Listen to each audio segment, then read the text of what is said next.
So you ready to meet the expert? Yes. His name is Mark Bernheimer, and he worked for CNN. He's traveled all over the world, so he's going to know his stuff. I am really dreading today's session.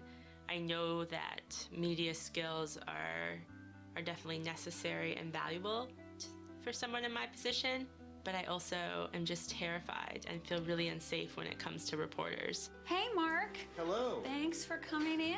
Thanks for having me. Hey, Mark. Good to see you. Nice to see you. Hi, This is Jessica. Mark Bernheimer. How are you? Nice to meet you. All right. Great time, Mark. Okay, I'll be gentle, I promise. Thank you. I'm nervous too. That makes two of us.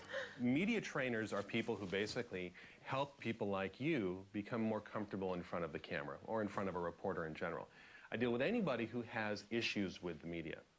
And there's one thing that all of those people, including you, have in common, and that is the need to be prepared so that you're never caught off guard. When I put you on camera in a few minutes, if you're going to look on your face, I'm going to treat you with all the sensitivity and respect that I expect reporters to treat you with, okay? So you don't have to worry about being attacked, all right? Okay. You do have to worry about being prepared. Right. And that's what we'll try to work on. I'm going to run you through a very brief interview about the issue of your mother, about 9/11, a couple of other things. Okay. And my promise to you is that when we're done here, although you're not happy and you're not comfortable now, Totally not you're going to be so happy when it's over, and not just because it's over. You'll be happy because you're going to have a skill set that that you don't have right now. Right. Okay. Now, tell me about what it is regarding the media that makes you uncomfortable. I saw a lot of criticism for families who are speaking up with their own beliefs. What kind of criticism? Because they were getting political, or what? Yeah, that they're getting political, that they're, using a tragedy to promote their own political agenda, even though that's what everybody's been doing.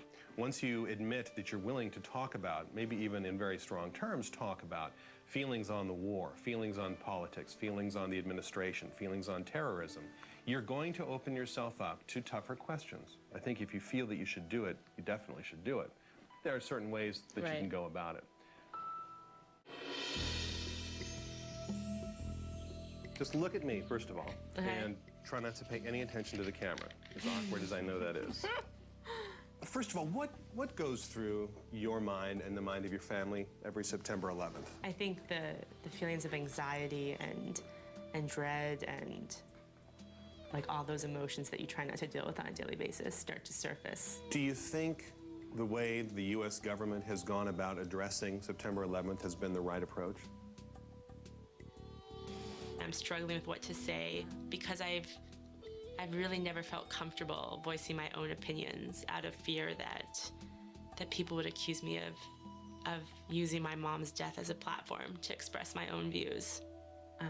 No, I don't think our government's gone the right way in terms of addressing September 11th and the aftermath.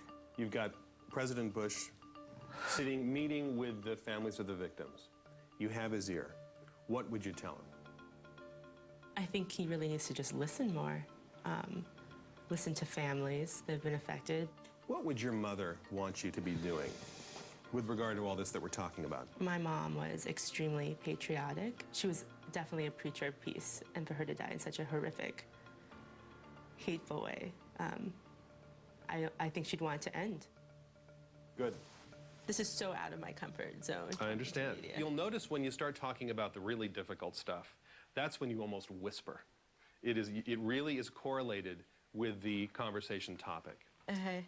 Wherever you can, possibly, answer questions in complete sentences. The biggest complaint people have with the media is, I was taken out of context. You eliminate that possibility when you speak in a complete sentence that contains an element of the question I asked you. You're speaking very, very casually about very serious, important things.